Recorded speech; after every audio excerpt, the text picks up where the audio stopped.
the intent here is not to take a vote, proceed forward on this legislation. I want to make sure that, because there are extensive amendments and we want to have the sponsor and other folks explain what's in the amendments, and then we'll and open it up for some question, then we'll be done. Everybody can get on with the rest of their day. Okay, so Senator Elfreth, or Mr. Food, however you want to handle it, just start.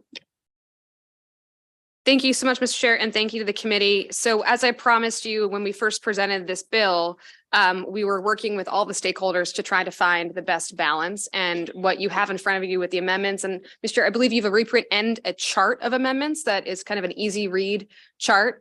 The amendments you have in front of you, I believe, represent the correct balance. This is a complex bill, it's a complex issue, hasn't really been addressed since 1991.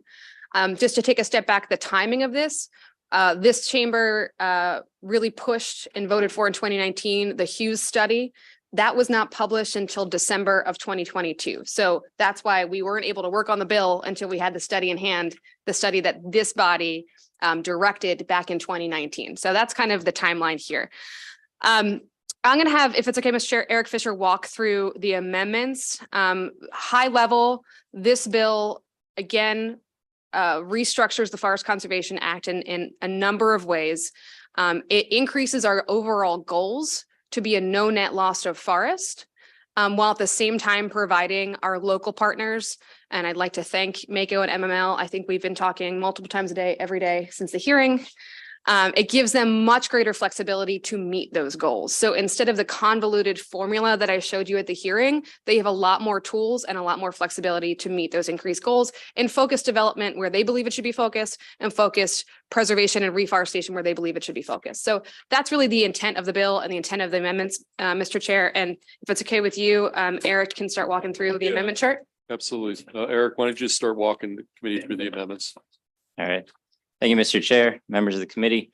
Here is a technical resource to you this afternoon. I know your time is limited, so please feel free to slow me down at any point. But I'll try to make our way expeditiously through this chart. The first set of amendments. Sorry. Do we have the chart, or do we not have the chart? Okay, I think April's going to print out the charts. We all have the reprint, but not the chart. But okay. Here, hold on one second. Well, why don't we do this? Why don't you just start? We're going to have a chart within, hopefully within the next 30 seconds or a minute, unless everybody wants to hold off until we get the chart. We can back up even further a little bit. Okay. Well, why don't you just start going through the amendments? We'll get the chart. Everybody will kind of figure out where you are. Okay. Okay. Thank you, Mr. Chairman. The amendments on page 3. It's where the amendments begin. These all pertain to the statewide forest goal update. So there's two big pieces to this piece of legislation. One is to update the statewide forest goals. The other is to update the Forest Conservation Act. They are in separate sections of the Natural Resources article. So all the amendments here on page 3 are amendments to the statewide forest goals. The first one changes the definition of forest, the width of a forest patch from 240 feet to 120 feet. That is to stay consistent with our Chesapeake Bay accountability framework. And that was requested by the Department of Natural Resources. The second amendment clarifies that we will be measuring progress in 4-year increments. This is to smooth out year-over-year changes, and again, to stay consistent with the way that this is measured under the accountability framework. The third amendment related to the goals is a clarifying amendment to ensure that it's clear that we have a goal to increase forest and a goal to increase tree canopy, that we're after both of those things. They perform slightly different functions, but they're both important. I think it's also important to note that these statewide goals are not, local jurisdictions are not held accountable to these goals. This is meant to incorporate the sum total of everything that state, local partners, NGOs, citizens are doing to improve forests. Are there any questions, comments on the forest goals? All All right.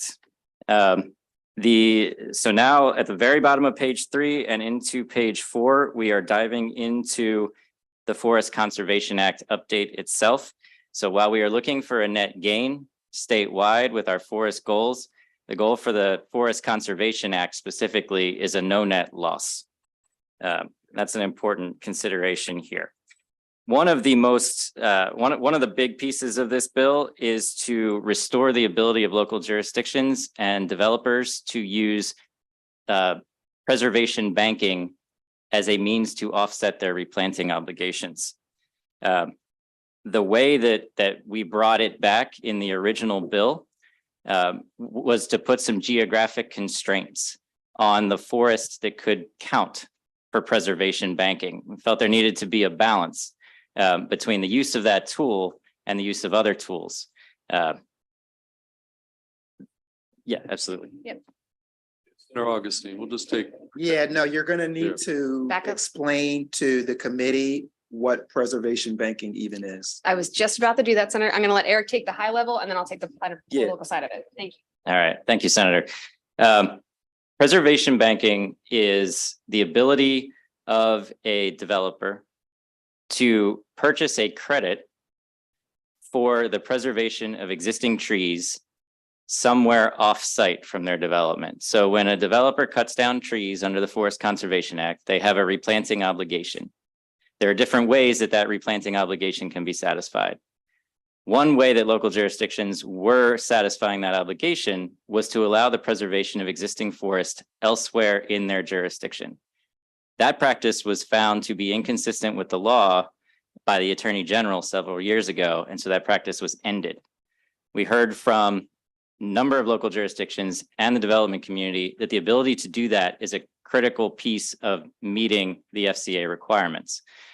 But we also found in the Hughes Center study that preservation banking, when taken to its extreme and used almost exclusively, contributes to the net loss of forest because you're not putting any forest back when you use that tool. So the original goal of the bill was to allow the practice, but under certain guardrails. Thank you, Eric, for that explanation. So it's important that under the Attorney General's opinion, that counties would have to end the practice of banking by July 1st, 2024. So that's also adding to the urgency of this bill, that if we don't find a solution this session, it's going to put our locals in a real bind. Again, we have to find the right balance, and Eric in a minute is going to talk about what we believe. And again, with the cooperation and collaboration of our locals, we found the correct balance of how much and how often we can use that banking while not further contributing to the loss of ours. Thank you.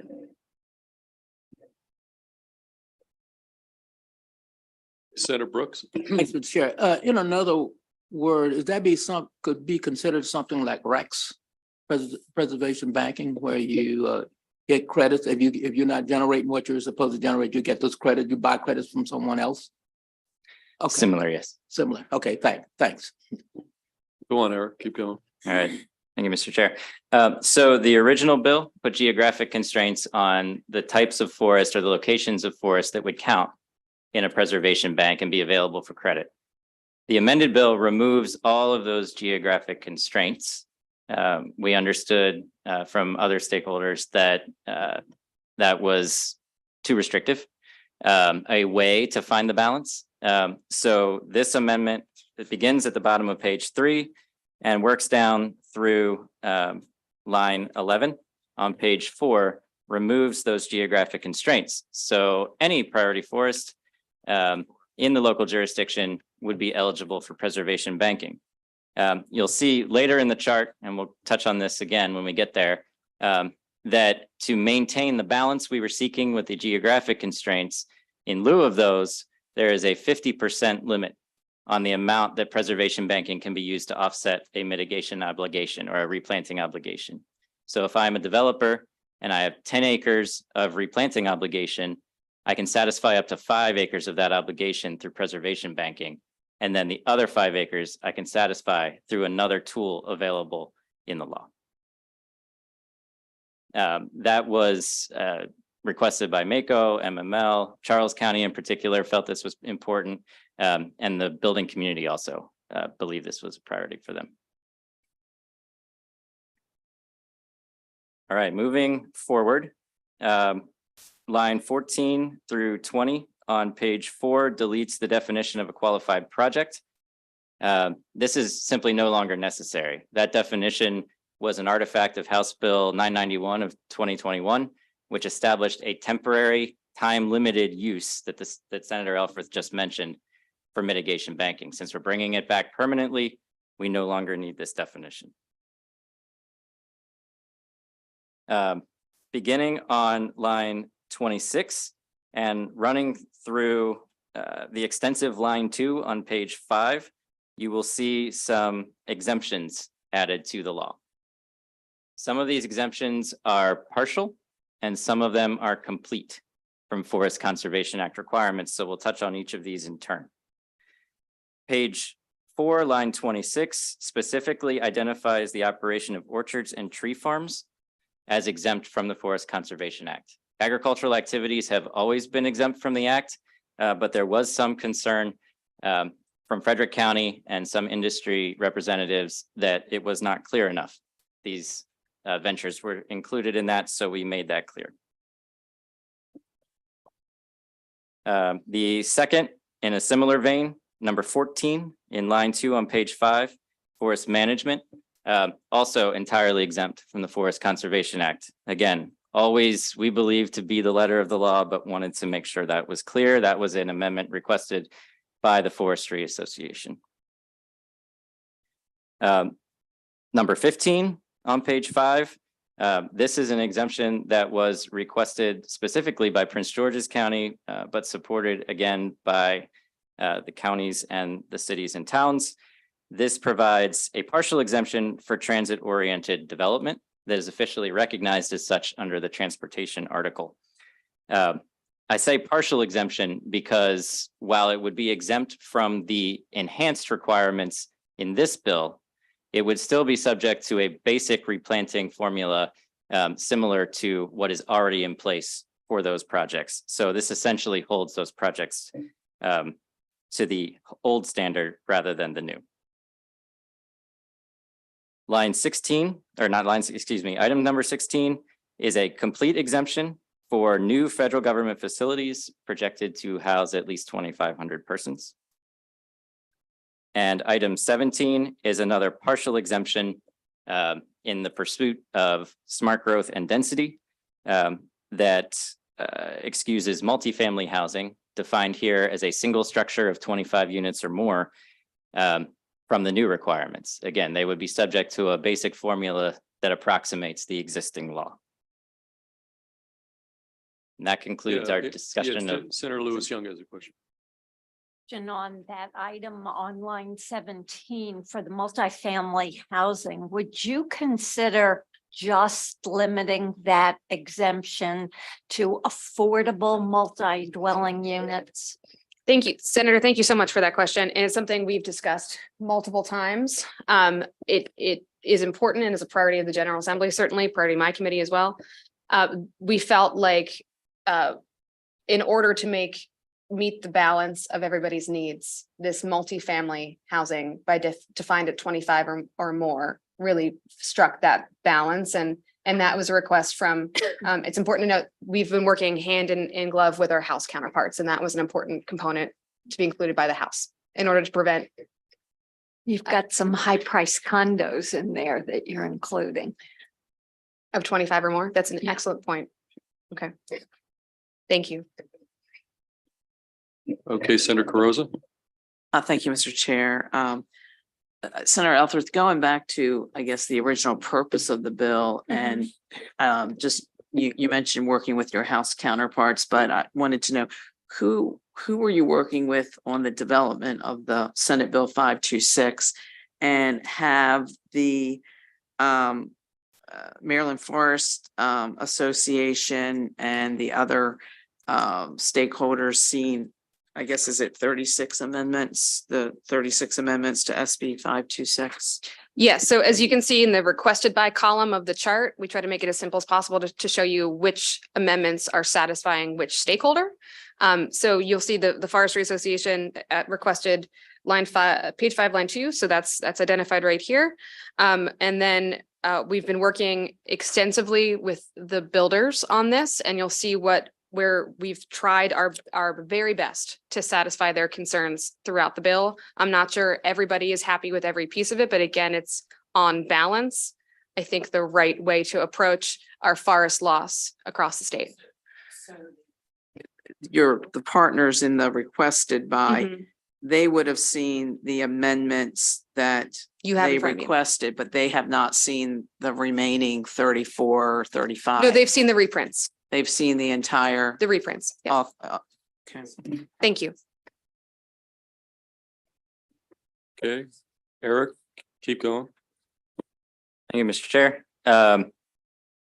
Page 5, line 2, the very end of line 2 now, we're down at section 5-1605. What this does is it includes some public notification and participation when priority forest is cleared for removal under the Act. The Act has always made a distinction between your standard issue forest, which is important, and also priority forests, which carry additional ecological or human value. This introduces a public notification and participation moment in the review when priority forest is proposed for clearing. If the vast majority of the forest is proposed for clearing, there is a verbal comment opportunity. Otherwise, it is limited to a written opportunity. It is a 20-day comment period, and it is meant to play well with local existing procedures for public notification wherever possible. Should I discuss why? Yeah, okay. So this is one piece of a larger change to the bill, and that has to do with how priority forests are protected. Initially, the bill proposed that any clearing of priority forest would require a formal variance. This means an evidentiary hearing before a third-party board of zoning appeals, written findings, and that very cumbersome process. We felt it was an appropriate step because of the value of these forests, but it was clear that that process itself was viewed as overly burdensome by counties, towns, and the development industry.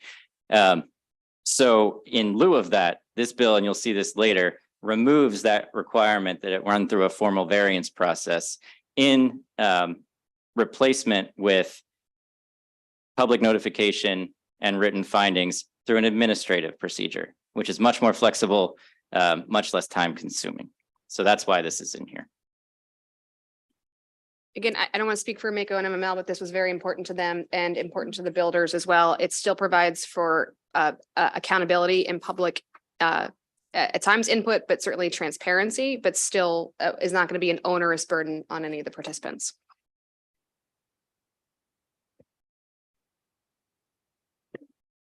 Keep going. All right. On the next page of the printout, but still page 5 of the bill, item 6 under 5-1606. So we're now in line 25. This is another partial exemption, but it's in a slightly different section of the bill because it works a little bit differently. Under existing law, energy generation and transmission is entirely exempt from the Forest Conservation Act if it's running through the CPCN process. The original version of this bill would have removed the exemption for energy generation, the land that is encumbered by energy generation. The transmission would still remain exempt, but the land used for the generation itself would not be exempt. After some discussion with the solar industry, it was determined that their primary concern is with the afforestation requirements under existing law. Afforestation occurs when you develop a site that does not have much or any forest on it to begin with. There is a requirement in existing law that you forest your site up to a certain percentage. And that was the piece of the bill that they were most concerned about being subject to. So this exemption provides excuses the solar industry from afforestation requirements, but it makes the industry and any other energy generator subject to the reforestation requirements if they clear existing trees to produce their power. Anecdotally, our friends in Virginia are experiencing forest loss that is catastrophic. Tens of thousands of forested acres lost to solar. Solar is important. This committee, the committee I work on, it knows that, works hard at that, but it's an unnecessary trade-off to cut down forest for solar. So what this bill does is bring them back under this, not saying it can't be done, but they have to meet the same standards as everybody else. And again, want to thank the solar community working hand in hand with us. And with this amendment, they are supportive of the bill. Say this is one that I, just in terms of just some history, this, tension between environment, this topic, and all these lofty solar goals we've established in, legislation. So I'm happy that you kind of got to this one, because this one, was potentially problematic. Me too. All right. We've reached the end of the first page of the chart. Page 5, line 26, page 6, line 32 through page 7, line 11, you'll see a number of strike throughs here. This removes the existing formula for calculating forest conservation requirements when forest is cleared. We're removing it to eliminate the need for two sets of calculations that were called for in the original bill. The development community, local governments asked for simplicity, and this responds to that. All right, the next amendment, we are on page 7. And yes, beginning at essentially line 12, the amendment begins at line 16. So as the bill introduced, just as a reminder, in replacement of the existing formula for calculating your forest conservation requirements, this bill provided two pathways to get to the no net loss goal that we've set for forest conservation. Pathway number 1 is a set replacement of 1 acre for every acre cleared of forest, or 2 acres planted for every acre cleared of priority forest. That's one pathway. A local jurisdiction can simply adopt that and be done. The other pathway is to recognize local flexibility and innovation, and have a local jurisdiction adopt their own afforestation, reforestation, preservation requirements, provided that the sum total of those requirements over space and time achieves no net loss of forest. That core concept is still in this reprint. There were a couple of amendments to the local side program option, and that's what you see starting in line 16. We're making sure that it's clear that a local jurisdictions program will be evaluated over a 4-year period, rather than a 2-year period. We think that gives enough time for things to even out and get a clearer sense of what's happening on the ground.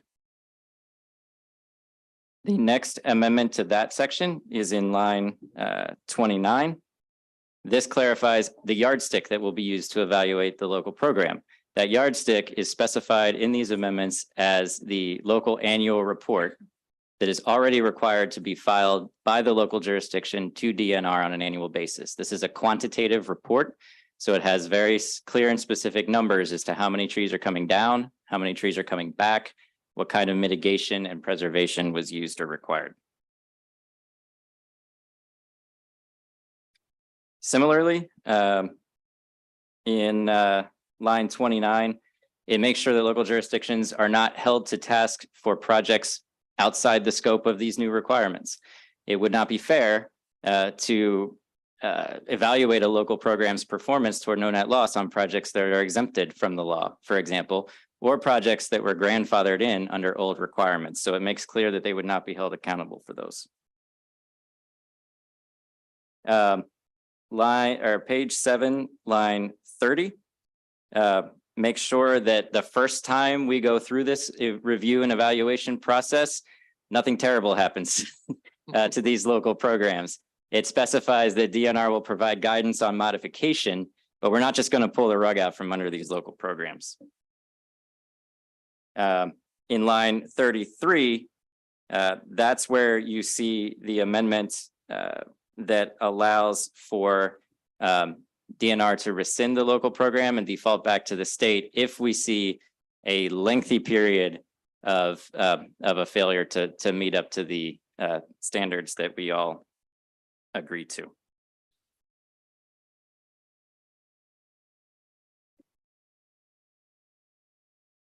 All right. That ends another major section of the bill. So I just wanted to pause for a second, and make sure that we're all right. Okay. Moving on to page 9 of the bill, line 4. This is what I was describing earlier. We're back to preservation mitigation banking. Earlier, we removed all of the geographic guardrails from that program and replaced it with what you see right here, which is the 50% cap on how much of the obligation can be offset by preservation banking.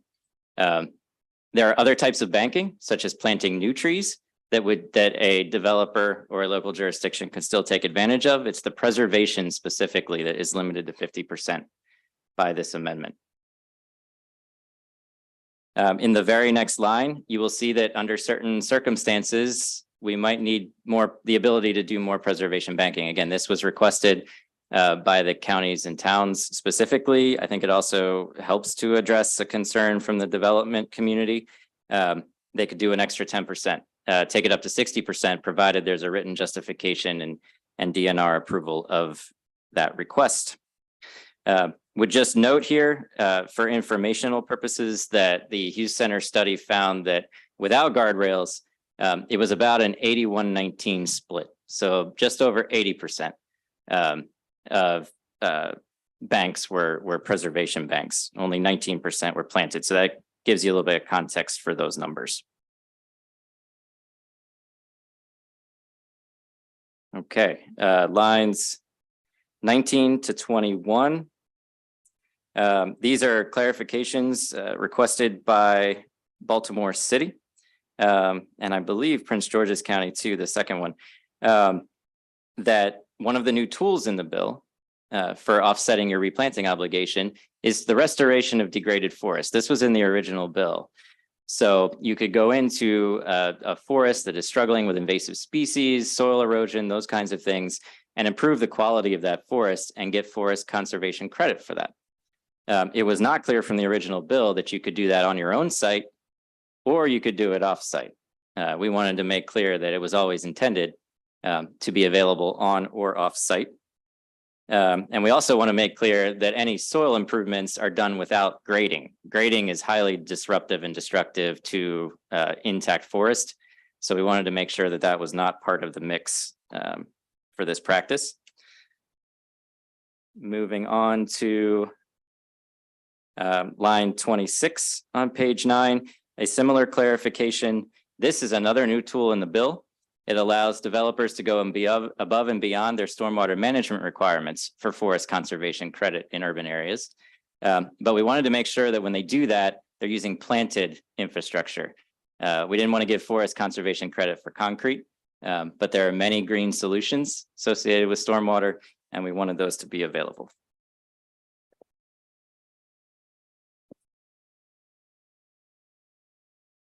Page 10, lines 1 through 11. I started describing this again earlier. This is how we are treating the review of priority forest for clearing. One of the big concepts in the original bill was to better and more specifically define what priority forests are. The original definitions in existing law are very vague. And we put those definitions into the section requiring a variance. So I'm going to take these slightly out of order, but what's essentially happening here on page 10 is we are removing the new definitions of priority forest from the section that requires a variance. And that you see starting in line 15 through line 23. And we're moving them up to line 8, which is the section that only requires administrative approval. This was a major concern for the counties, towns, and development community. And this is how that looks Eric, can I with just that ask, change made. I know this is all to kind of make it read, so what forest suitable for forest interior dwelling species, that phrase, that term. First of all, what is that? And secondly, just so I'm clear, when you talk about the administrative process, I mean, this is what you were referring to earlier about an evidentiary here. How would one determine? Well, tell me what does that mean? First of all, I guess that'd be a question. Sure, absolutely. A forest interior dwelling species is a species that requires a contiguous block of forest that is of a certain size, because it cannot survive well on forest edges or in open areas. So it needs a forest patch of significant size, and it lives in the center of that patch, where it is unbothered by things happening outside the forest. So this first definition would identify those forest patches as priority for retention. Drill, I don't mean to be kind of lawyer geeky here, but could that phrase and that definition and whether, that's applying and then you kick in, so who's making that determination? Is it being made? It can't be at the later evidentiary administrative. Who's making the decision whether what you just described fits this definition? I mean, because I don't know. I mean, maybe it's a very simple sort of determination, not subjective, but there's some objectives. Is there an objective standard that you just kind of threw out there? I can't say there is one single universally accepted definition, but there are a number of similar definitions that a local jurisdiction, as the way the bill is written, could pull from to make that determination. Okay, fair enough.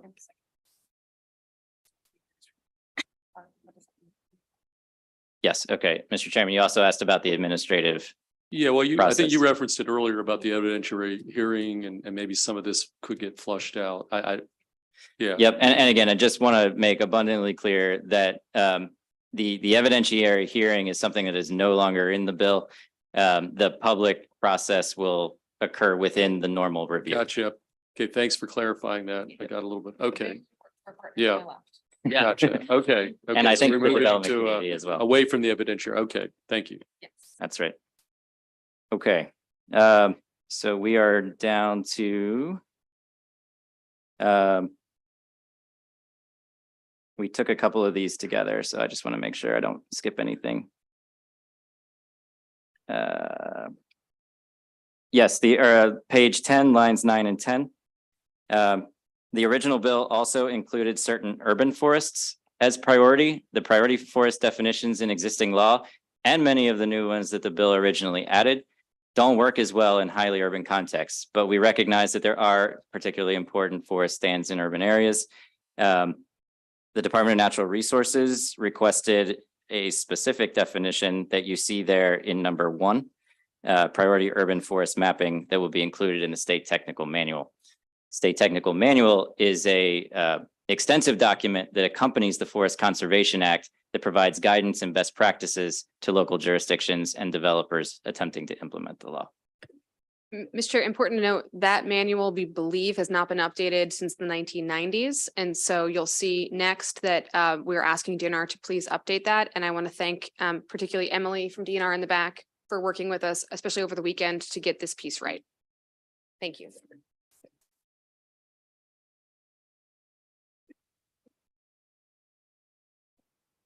Right. We've reached the final page of our amendment chart. We are now on page 12 of the bill, line 6. These are, again, further amendments to clarify the preservation and mitigation banking standards. Of note here is grandfathering in of preservation banks that were in use prior to the whole Attorney General opinion, sunsetting of House Bill 991. Since we're allowing them in perpetuity, it makes sense to grandfather those in. The Farm Bureau raised a concern that there were some banks, a few banks, that were in the process of being approved, but did not achieve final approval before House Bill 991 was adopted several years ago.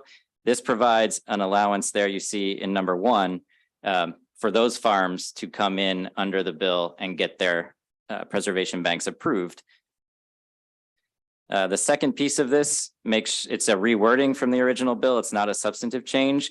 It makes sure that priority retention areas are the targets for preservation banking, and afforestation areas are the targets for newly planted banks. That just makes logical sense. Mr. Chair, I apologize. I have to go to a B&T hearing or meeting, but I want to thank everybody for the time. And of course, it's okay if my staff stays and answers any questions that I can. Great. Thank you very Senator much. Elfreth. Back to you, Eric. All right, thank you, Mr. Chairman. All right, page 12, lines 7 to 27. The tax property article was implicated in the original version of the bill. It was important to the sponsors of the bill to provide financial incentives for landowners to protect their forests in the first place. We're back out of the Forest Conservation Act for a moment here. To provide a financial incentive for a private property owner to protect their forest. The counties and the towns raised a concern about financial impact of the specific method that we used in the original version of that bill. This provision has been stripped by amendment and turned into an informal work group that would be run by DNR in the interim to look at that question specifically and come back with ideas in the interim.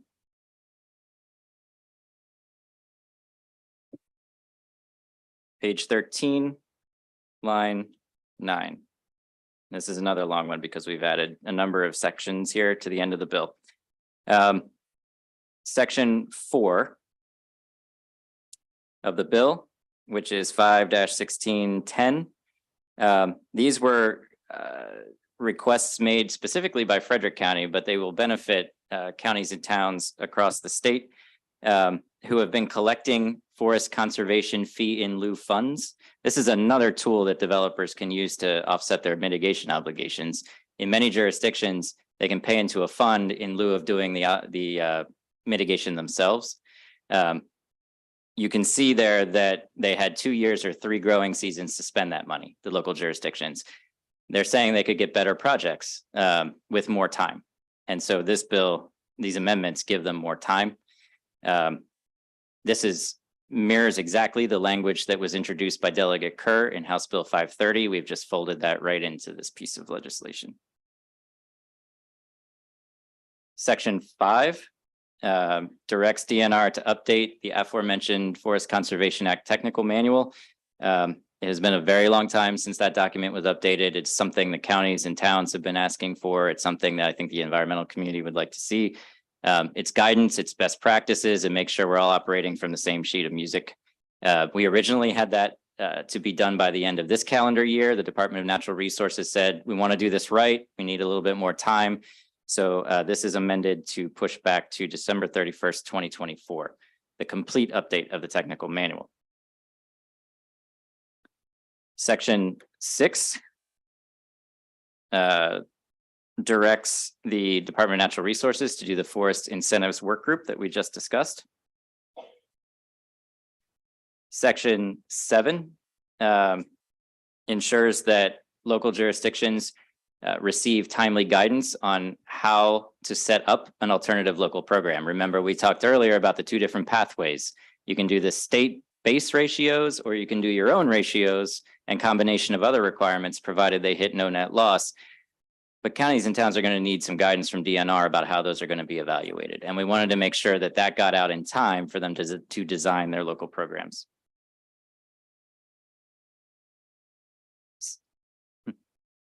Section 8. We have certain counties and towns across the state that have already taken steps to enhance their local program above and beyond state minimums. And it was a request from those counties and towns to get feedback as soon as possible from DNR on the performance of those programs and what, if anything, might need to be changed. So those programs will receive a priority review by the end of this calendar year. Section 9. This is the grandfathering for certain solar facilities. They were not in the bill as originally introduced. They are in the bill now. So there needed to be some sort of cutoff for when the new bill applies and when it does not. And that date by amendment is set at July 1st, 2023. Finally, section 10 and 11 set the effective dates for different pieces of this legislation. That effective date was originally, I believe, October 1st. Yep, October 1st, 2023. Again, received feedback from especially local government that would not be enough time to update local programs. So we have moved that date. This amendment moves that date back to July 1st, 2024. From today, that's about 18 months. And then certain sections of the bill that provide guidance and assistance to local governments would take effect as soon as possible, July 1st, 2023. Okay, thank you, Eric. And I should say, we have Eric's contact info. Subsequent to this, anybody wants to do some follow-up questions for Eric, you can reach out to him. Before we depart here, any MML Mako closing comments, observations, or anything of that nature? Or we adjourn? So yeah, the only thing that I would say, so Dominic Butchko, Maryland Association of Counties. We have worked extensively with CBF, the senator, a number of stakeholders on this. We are incredibly appreciative for the time and the effort. This has truly been Herculean, hours and hours for months now.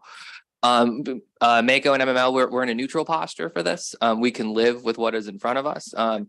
So yeah, we just thank you for your hard work, and we're appreciative to be here. Okay, guys,